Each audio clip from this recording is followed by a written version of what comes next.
Assalamualaikum warahmatullahi wabarakatuh. Waalaikumsalam Kepada, warahmatullahi wabarakatuh. kepada Bapak Ibu guru yang kami hormati, marilah kita panjatkan puji syukur kehadirat Allah Subhanahu wa taala yang telah melimpahkan rahmat, taufik dan hidayahnya sehingga kita semua diberi kesempatan untuk bisa bertatap muka secara virtual dalam agenda sharing AKM. Baik, Bapak Ibu guru yang kami hormati, pada kesempatan siang hari ini marilah kita buka dengan bacaan basmalah bersama-sama. Bismillahirrahmanirrahim. Untuk selanjutnya, perkenankanlah kami untuk memperkenalkan diri. Di sini dengan saya, Ibu Nur Hidayah dari SD Semesta.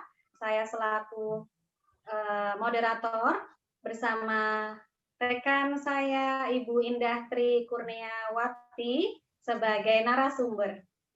Selamat siang, Ibu Indah. Selamat siang, Ibu Nur Hidayah. Alhamdulillahirrahmanirrahim. Baik, Bapak Ibu guru yang kami hormati, marilah kita buka kesempatan siang hari ini dengan berdoa. Berdoa sesuai dengan agama dan kepercayaan masing-masing. Berdoa dipersilahkan.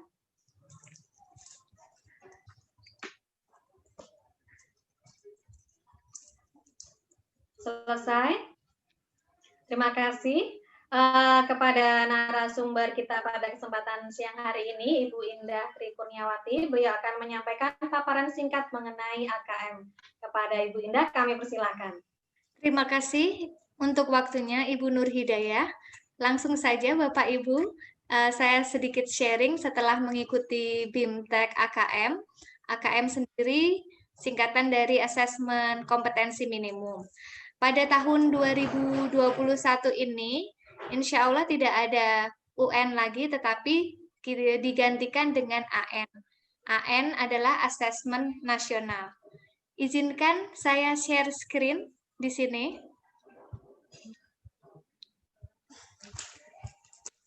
Bisa saya gambarkan di sini Asesmen Nasional itu terdiri dari 3 hal, yaitu AKM itu sendiri, kemudian survei karakter, kemudian survei lingkungan. AKM sendiri itu untuk mengukur capaian belajar secara kognitif, baik secara literasi dan numerasi. Kemudian untuk survei karakter, capaian untuk mengukur capaian sosial dan emosional untuk mencetak profil pelajar Pancasila. Profil pelajar Pancasila sendiri itu ada 6, yaitu iman dan takwa terhadap Tuhan Yang Maha Esa serta berakhlak mulia, kemudian kebinekaan global, kemandirian, gotong royong, bernalar kritis, dan kreativitas. Kemudian untuk survei lingkungan itu untuk memetakan dan evaluasi aspek pendukung kualitas pembelajaran di lingkungan sekolah. Hasil asesmen nasional tidak memiliki konsekuensi pada pencapaian proses belajar siswa.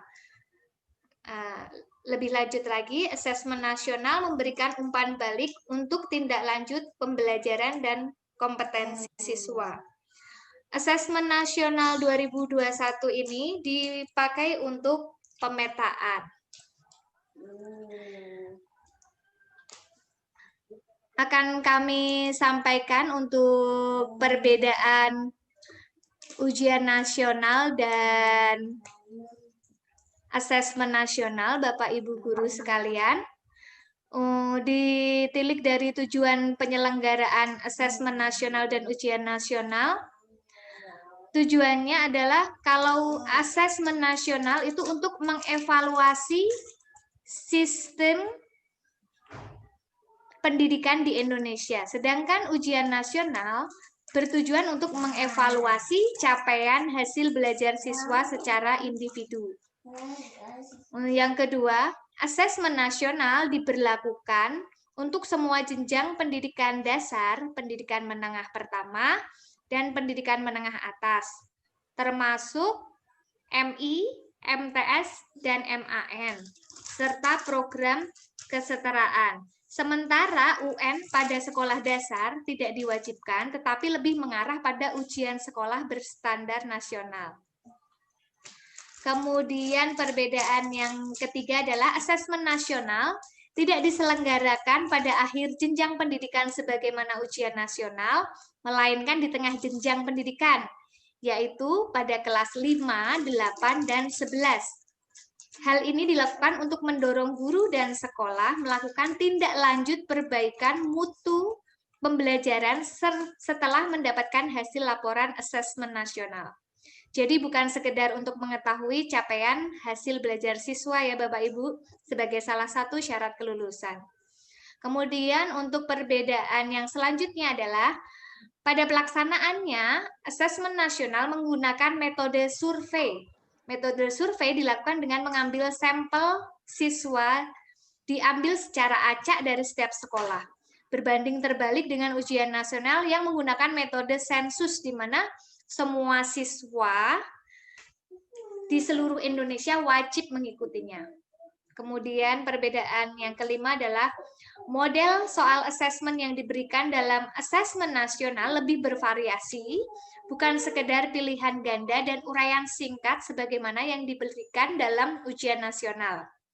Kemudian perbedaan yang keenam, salah satu komponen hasil belajar murid yang diukur pada asesmen nasional adalah literasi membaca dan numerasi.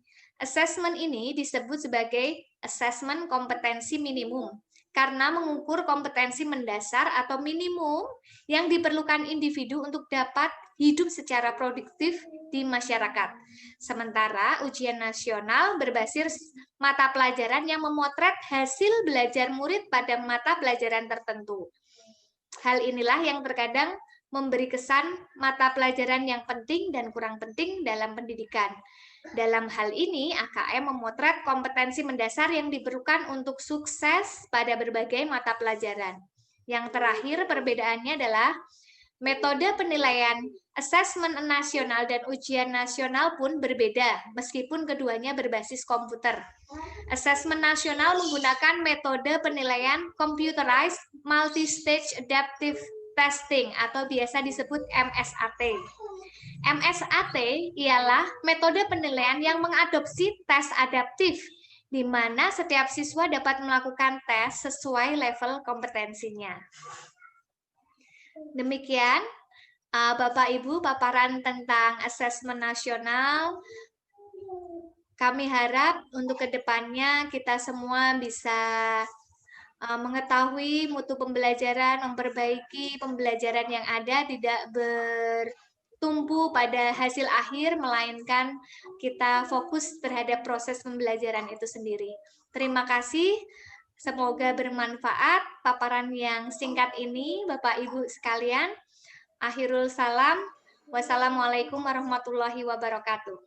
Waalaikumsalam warahmatullahi wabarakatuh. Alhamdulillahirrabbilalamin. Terima kasih sekali Bu Indah untuk sharingnya pada kesempatan siang hari ini. Insya Allah bermanfaat untuk kita semua, cukup luas tadi yang disampaikan. Banyak hal yang bisa kita pelajari dari AKM itu sendiri, kemudian perbedaannya dengan UN, dan bagaimana pelaksanaannya juga kita sudah dengarkan. Dan insya Allah kita juga banyak sumber-sumber yang bisa kita pelajari, bisa kita cari untuk mencari tahu atau mempelajari banyak hal mengenai AKM itu sendiri. Baik untuk closingnya bisa kami sampaikan bahwa asesmen kompetensi minimum sendiri merupakan penilaian kompetensi mendasar yang insya Allah diperlukan oleh semua siswa untuk mampu mengembangkan kapasitas diri dan berpartisipasi positif pada masyarakat. Kemudian dapat dua komponen utama yang mendasar yang diukur AKM, yaitu literasi membaca dan numerasi. Demikian Bapak Ibu Guru yang kami hormati. Terima kasih atas partisipasinya dan perhatiannya. Marilah kita tutup pada kesempatan siang hari ini dengan membaca hamdalah bersama-sama. Alhamdulillahirrahmanirrahim. Kita tutup, akhirul kata. Wassalamualaikum warahmatullahi wabarakatuh. Waalaikumsalam warahmatullahi wabarakatuh.